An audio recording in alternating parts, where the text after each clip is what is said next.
It's your boy DJ Skee, and right now with Stackhouse Recordings, Smackin Stackin the DVD. I'm the only motherfucking DJ that can say it right. Damn fucked up. I started off actually, I was born in New York and shit, but I pretty much grew up in Minneapolis and shit. So I started doing my thing out there, you know, back in the day, back when I was in like high school and shit.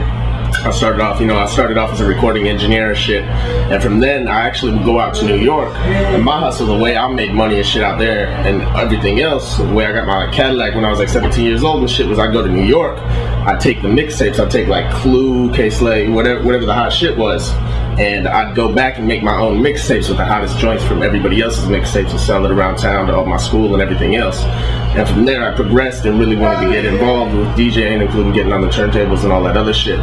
So from there, then I just, you know, kicked it off and stuff, started building relationships when I went out there, and just came back and just would buy, like, you know, go to Rocket Soul and all that shit, buy all the white labels on 12-inch, and, you know, Rocket Soul was the place. They had all that underground shit on lock, all that other stuff. Of course, big shout to Fat Beats, all the other stores that always held me down and shit. So, you know, I come back, and then I started doing my DJ shit. You know, I took an old, like, record player that I had. I started off, my first shit was I had, like, an old Sony record player that you can get from Best Buy for, like, $50 or some shit. I found that laying around, and then I just hooked it up with, like, a bullshit ass CD player and shit, and we just fucking around with there. And then from there I upgraded, you know, and then I got like I went to Beck Guitar Center and got like the cheapest turntable because that's all I could afford at the time and all that shit. Eventually got a mixer, and from there, you know, I had the two turntables, but one wasn't even really a turntable, and I broke the motor because I was trying to like scratch. I wasn't even trying to scratch, I was trying to rewind something, and you can't do anything with that, so that shit gave out. So eventually I got my money up, I got the techniques and all that shit. I really started messing with it and all this stuff, and I was making noise in my market, doing everything else, and I was spending like half my time in New York then too. So, you know, I started building, I was getting my buzz locally and shit. I was in like Hits magazine and shit. They did features on me for doing shit basically in the middle of nowhere, but bringing the mixtape game out there and shit, because people still hadn't heard of it then.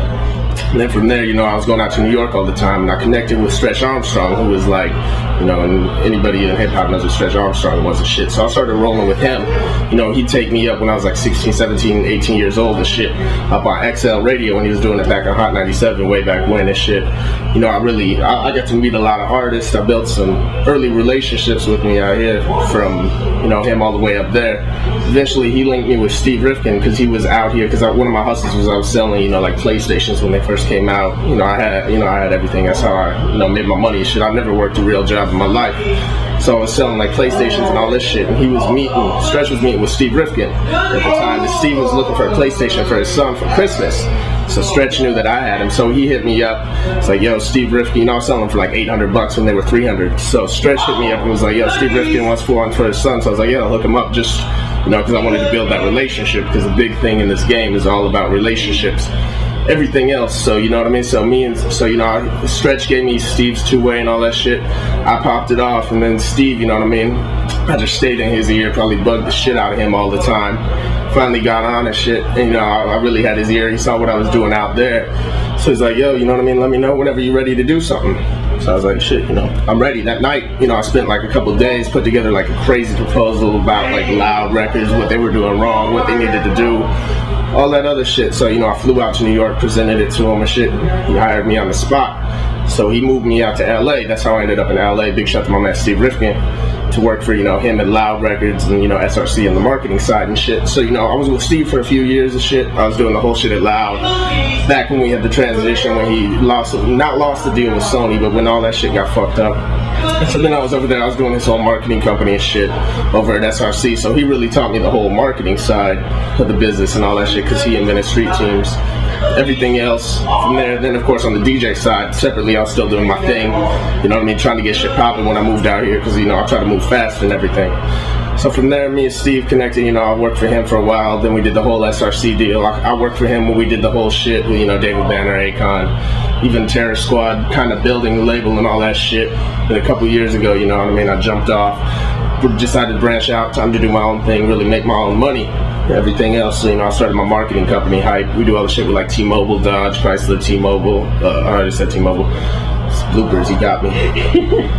Dodge, Chrysler, T-Mobile, Jeep, Plantronics, everybody. So, you know, we've been killing it. Anything you see with the sidekick, like, you know, you got the black sidekick, all that shit. That's from my man Cartoon. I put that deal together for him and shit. So, you know what I mean? I get my shit off that. But doing all that stuff, and then on the side, you know, I'm doing the DJ shit. You know, I'm killing it out here with, you know, all the mixtapes, everything else, doing all the game shit. You know, everything else. Serious radio I've been doing for like almost 2 years now. Big shout out to my man Ronnie and Reggie. I see y'all. Now we got like, you know, one of the top rated shows, the West Side Hype Radio and shit. Really, you know what I mean? I'm that West Coast DJ and all that shit. So we've been killing it. We on Saturday nights, you know, midnight on the East, 9 on the West, doing all the game shit, you know, game run shit out here. So that means, you know what I mean, on that side, I run all that shit out here too. So that's really how I got, you know, in a nutshell. There's a lot of, you know, stories and everything else in between time, but that's really how I got to where I am today and all that shit, you know, having all this shit, doing everything else, fucking with all the other labels and all the stuff I do now, consulting, everything else.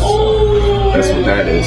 Fucked up shit, everybody burns it. So my shit, the bootleggers probably make more off my shit. There's no money in the CD shit. Like, I don't even try to make my money off that. You know, I just get my shit everywhere. And when I say everywhere, I'm not even gonna say it on this camera, but anybody that goes shopping at stores, you'll see where no other DJ stores where my shit is at.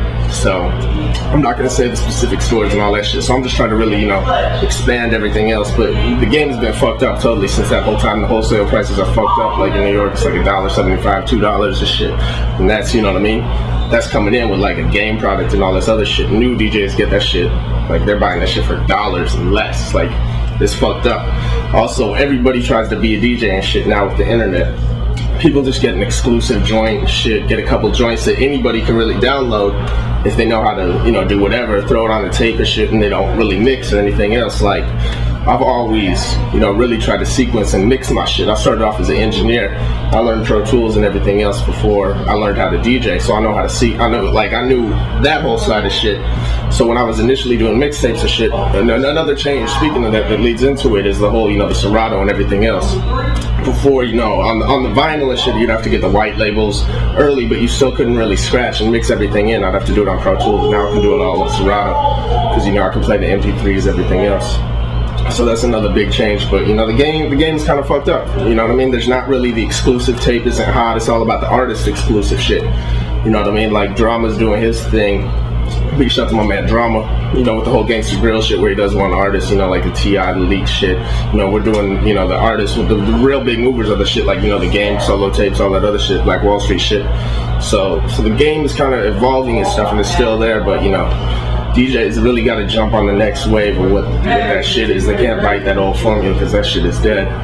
And look for ways to expand your money outside of just the CD sales, because there ain't shit there anymore, man. Big shout out to Drama. He's the other DJ that I really bang his shit, man. He's killing it in the ATL, man. Big ups to Drama and shit for what he's done to the game and everything else. Really brought it down south. You know what I mean? I fucks with him and shit. He got his artist attitude. Check out for him. He got some shit.